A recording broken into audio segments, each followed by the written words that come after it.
Let's get this party started. I know many people want to learn remote jobs, particularly if you're from Africa, Asia. The truth is that it's hard. It's really difficult because many times there are hundreds, sometimes even thousands of people applying for a single role. If you want to increase your chances of landing this remote job, you need to stand out. The first place to do that is with your mindset.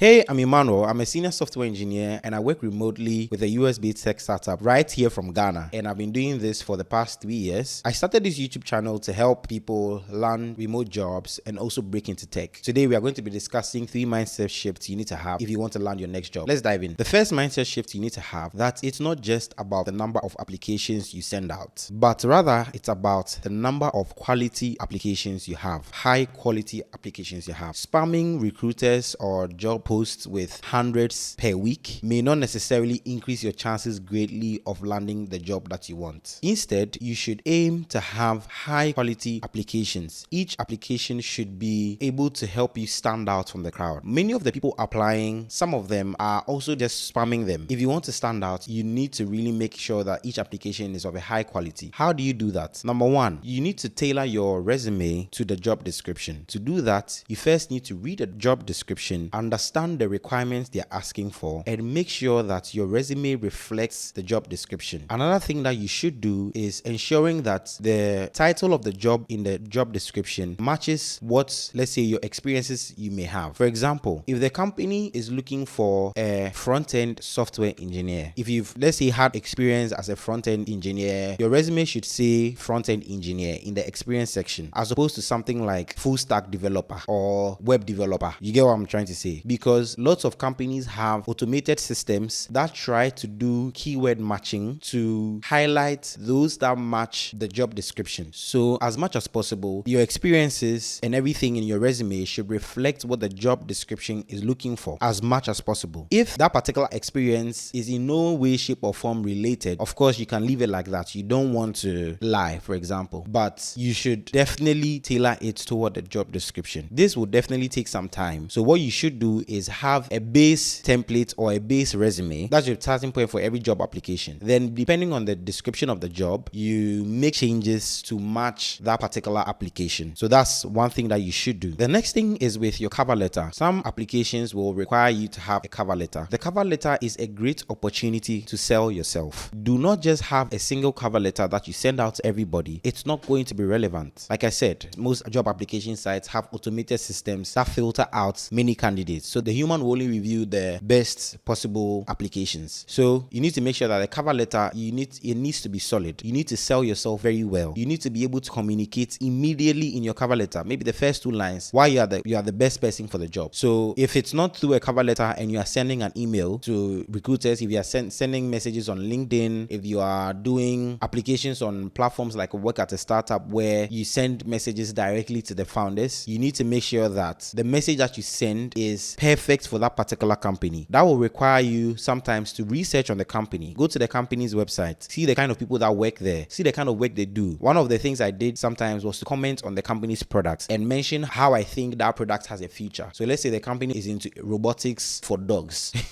The company builds robots for dogs or robot dogs. I'll comment something like in my message, cover letter or whatever, like how I think that could be groundbreaking technology. Something like that. You have to say stuff about the company. If you see the company's values online, most companies have these kind of value statements and mission statements and what. Include all of those in your message, your email, your cover letter. Say you believe in the company's mission to do ABC. Don't say I believe in your mission. What's the mission? It's more impressive to do something like I believe in your mission to make information easily accessible to everybody in the world. That's if that's the company's mission. I think that one is related to Google or something like that, right? So it's extremely important that you do research for every job, for every application that you send out. If you are sending an email or messaging a founder directly, if there's anything specific that you've realized about the founder, you should include that as well. So with all of this, you are not applying blindly. It's very targeted. It is very tailor-made for that particular business. Of course, the best case is that somebody recommends you. But if you don't have any recommendation, if you don't have anybody, for all of the jobs I applied to, I didn't know anybody in the company. So I needed to stand out to be able to land interviews interviews and potentially land the job. This is the first thing you need to do. It's not just about the numbers, it's about high quality applications. Now, if you can have a number of high quality applications, then you are exponentially increasing your chances of landing a job. Okay, well, not even landing a job, landing the interview, because once you don't land the interview, it's almost guaranteed that you wouldn't land the job. So the first thing is you are trying to land the interview. So all of this stuff is to help you land the interview. The more interviews you get, the more opportunities you have to show your skills and everything, and that gives you more chances to land the job. So that's the first mindset shift. It's not just about the numbers, it's about high quality applications. So before I move on to the next thing, I have two announcements to make. The first one is that in the description of this video or in the comment section, I have included a link to a survey. This is to help me understand you better, know your level, know which stage in your career you're at, whether you need more tutorial videos, you need more informational videos like this, and I can make more of those videos available for you. I'm also going to be asking about different ways I can help you land your job. So please fill out the survey for me, and then I will take all of that information and it will help me make tremendous videos for you. If I need to make courses, I'll make the courses available. If I need to run any kind of program, I'll be able to do that. But if I don't know anything about you guys, then how am I going to do that, right? The next announcement is that I am starting a coaching program or consultation program, or however you choose to call it, for the next few weeks. It's only for the next few weeks. I want to see if this is actually useful. There's a link in the description where you can apply for this thing. It's going to be 1 hour, either in a group of 5 or one-on-one, and I'm only going to do that maybe twice a week for the next few weeks. So each day I'll have 2 hours set out, 1 hour for a group of 5 and then 1 hour for a single person twice a week for the next few weeks. If after the next few weeks I realize that I'm able to provide a lot of value to you guys and it's useful, maybe I'll continue, but I'm not sure I'll keep doing it twice a week. Maybe it'll be once a week. Aside that, then if it's not useful, then I'll just cancel it. So it's just a small experiment, and of course it's paid because yeah. Yeah, so check that out, and then if you're interested, let me know. All right, let's move on to the next thing in the video. This next one is extremely important to me. The next mindset shift you need to have is to see yourself as a global asset, to see yourself as a contributor, to see yourself as a problem solver. Don't see yourself as someone who needs a job. The most unattractive people to relationships or whatever are people that are desperate for one. Anybody that is seriously looking for somebody, the person is unlikely to get the person will be unattractive. If you go to this watching joint and nobody is there, people are not rushing there, they are coming to the street to look for, hey, yeah, we sell watch, help us, we sell watch, come and buy our watch or something like that. You're probably not going to go, but the one that has polished the thing and everything is looking nice is more attractive. You understand? So you need to see yourself as a global asset. What does that mean? When sending out messages, don't say something like, I need a job, please. You'd be surprised. I mean, some of you might be surprised that people send out such messages. They've sent some to me like, I need a job, help me get a job. I'm like, how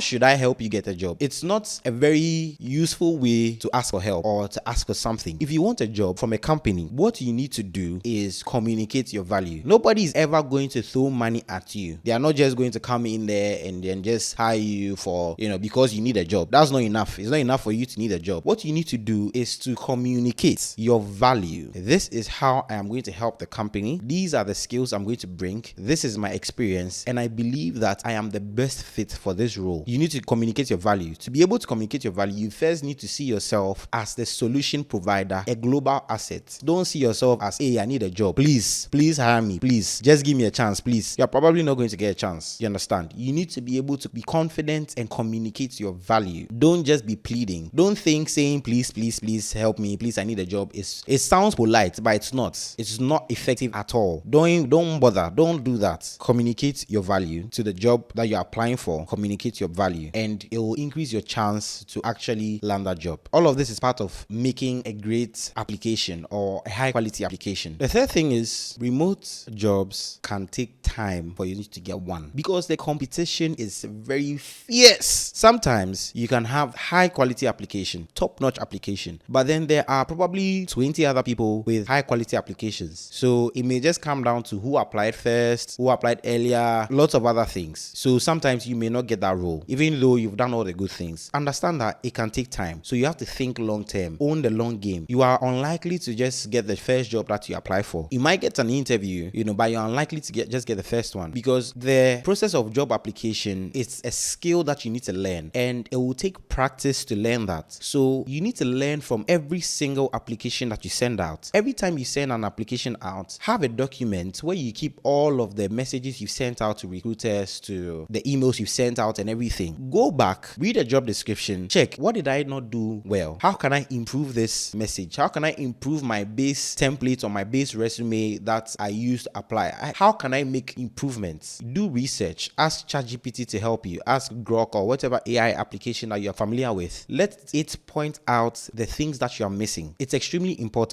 It's going to take some time, but don't give up too early. Some people just give up too early, like, oh yeah, it's too hard. I've tried, I've applied to 20 jobs. I didn't get one. It's too hard. So they've stopped. There are some companies I applied to, didn't reach out to me. Some I landed interviews, I performed poorly, right? And I learned from those experiences. There was one company I applied to and I was able to get through to the phase of an assessment. Instead of me to go back and refresh my memory on the things that I was going to be assessed on, I didn't. I was feeling overconfident because I felt like I know this stuff. I use this thing on a daily basis. I know this stuff. So I didn't go back. And when the assessment came, I didn't do well at all. And that was a company that I felt like I had a great chance of getting into. You understand? So you need to learn from all these experiences. When you get a rejection, it's part of the game. Like I said, you don't need every company to say yes. You only need one or two, whatever. You only need one because you're probably only going to have one job. You only need one. So if you've received 20 rejections in a row, no problem. Just take every rejection as an opportunity to learn and an opportunity for growth. Learn from it. If you don't learn from it, then you are missing the point of the rejection. If you are ever rejected, you can ask the recruiter that, is there anything I could have done better in this process? If they give you feedback, sure. If they don't, by yourself, reflect and see how you can improve and actually improve. With time, if you do this process over and over and over again, your applications will keep getting better. You'll keep getting more confident and eventually you'll land a job. That's it for today's video. If you found it useful, valuable, please like, share, subscribe, do all of those things. All right. Don't let me beg you. Do all of those things so that I can keep making these videos for you. All right. I'll see you next time. And remember all the links I left in the description for you.